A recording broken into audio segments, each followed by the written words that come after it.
Nasa linya na po natin si Director Rino Abad, ang Oil Industry Management Bureau Department of Energy. Director Rino, magandang hapon po. Nice talking to you again. Good afternoon, Sir Bong, sa inyong programa, of course, sa ating mga kababayan ho. Ito na naman, Director Rino, ewan ko ba naman, tuwing tatawagan kita, nagtataas tayo ng presyo. Ano naman ang dahilan ngayon? Sir Bong, yung last natin, pababa yun, nagkataon ho, itong January, medyo masama ho ang nagkaroon ho ng Venezuela problem. Oo. Nagkaroon ho ng Iraq problem. Iran problem. Yes. Pero wala hong supply disruption. Oo. Yun na naman ho ang nangyayari dito.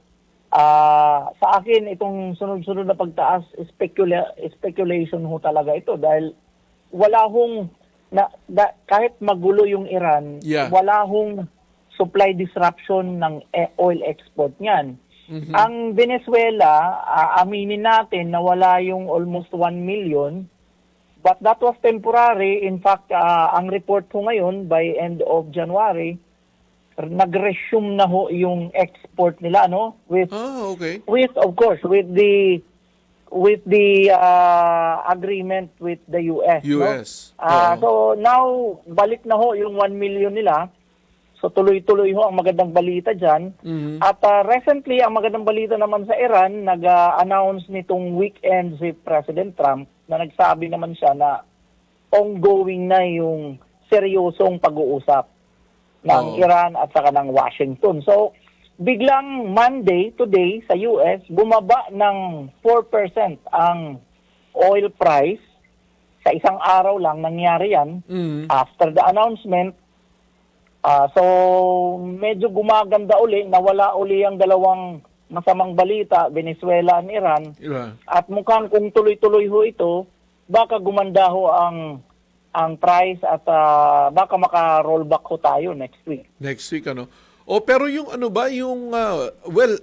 halos isang linggo silang binayo ng winter storm sa East Coast sa Amerika. Did this have an effect sa natin? Sa fuel prices natin? Even though na tayo naman, hindi naman tayo gumagamit ng ng fuel for heating. Hindi ho masyado yung effect, Sir Bong. Ang mga offshore field na yan, in fact, nasa gitna ng mga dagat yan, kaya mga nakadesign ho talaga yan to withstand. Mhm. Unless siguro, mga Yolanda type like Category 5, medyo ibang usapan yan. Okay. Pero, yung normal na, talagang sanay ho ang mga, gaya ng Malampaya natin, 80 kilometers away from Palawan, Mhm. sanay ho talaga yan, nakadesenyo ho talaga yan ng palaging masama ang panahon, lalo na sa US, kasi ganun talaga ang kanilang disenyo. Pero wala So, namang hindi ho, pero walang increase ng demand, Director, dun sa wala ho, walang disruption sa supply, Okay. actual. Sa demand, ganun pa rin ho ang projection, mataas pa rin ang supply kaysa sa demand. Mhm.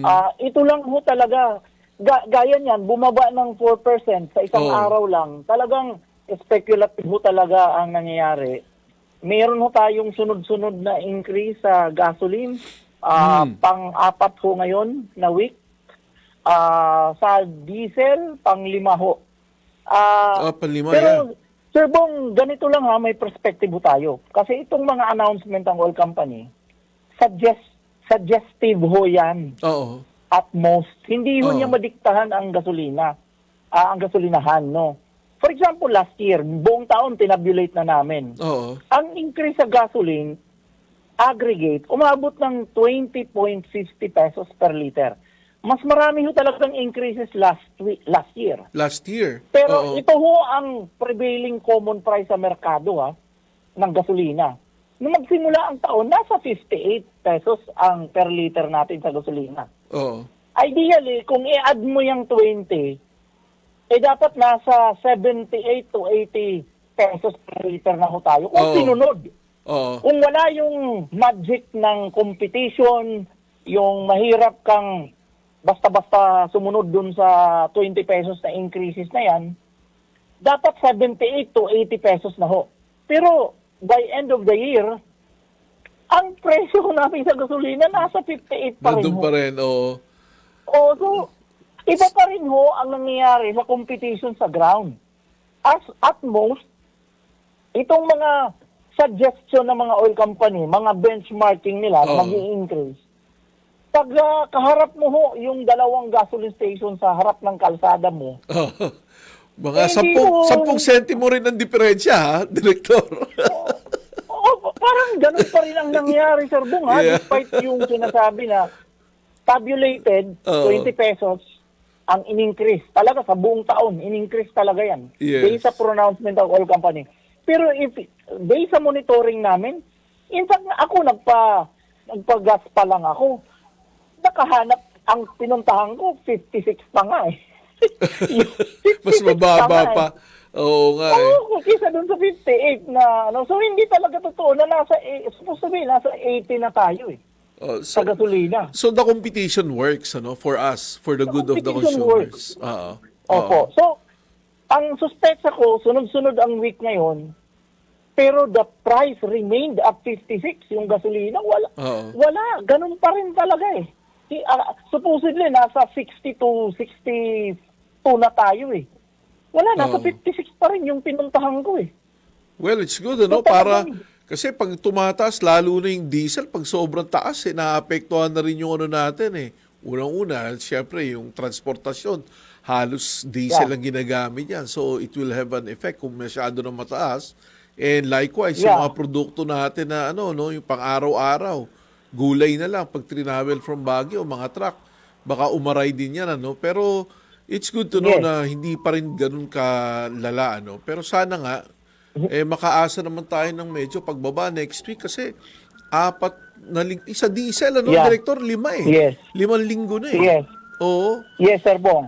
Pero ma-announce lang natin, Sir Bong, despite na nag-work yung mitigation na ginagawa ng competition sa ground. Oo. Dahil sinabi kong mga figure na yon. Oo. At the same time, yung pinuntahan ko, kasi ito, experience ko mahirap naman magkwento lang ako, no? Meron ako dun, 2 na discount. Meron pa silang discount na binibigay. Isang 2 peso per... Oh, aabutin mo lang, yes. meron lang minimum na kailangan mong abutin. Oo. Pero meron akong na-notice doon. Meron din silang discount sa PUB.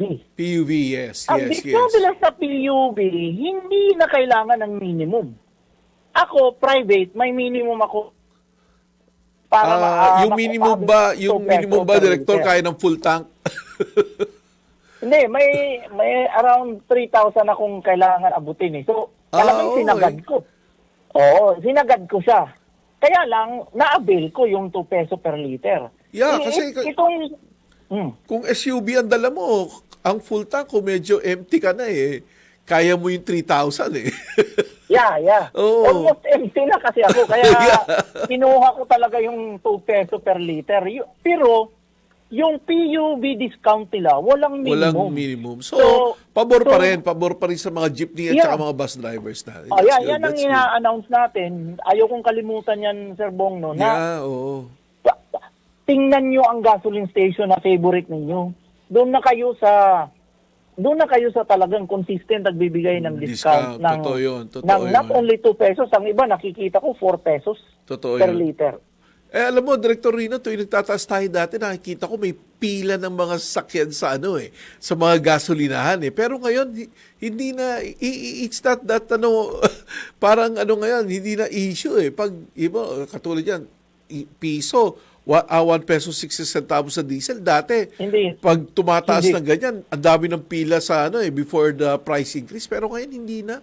So, palagay ko, nababalance na rin ang ating mga kababayan yung tama ka nga, in the competition, siguro nakakuha rin sila kung saan sila murang nakakapagpagas. Yeah. Yes. So, very surprising kasi year-end talagang trinabaho namin yung tabulation, Sir Bong. Laki, 58 ang gasolina na magsimula ang taon. Oo. 58 pa rin ngayong end of the year. Kaya sabi ko, hindi talaga pinakinggan yung Yes. Ang laki kaya nun, yung 20 pesos na Oo. yan per liter, taas tabulated. Yes. Dapat nasa 80 na tayo. Hindi talaga umabot dun.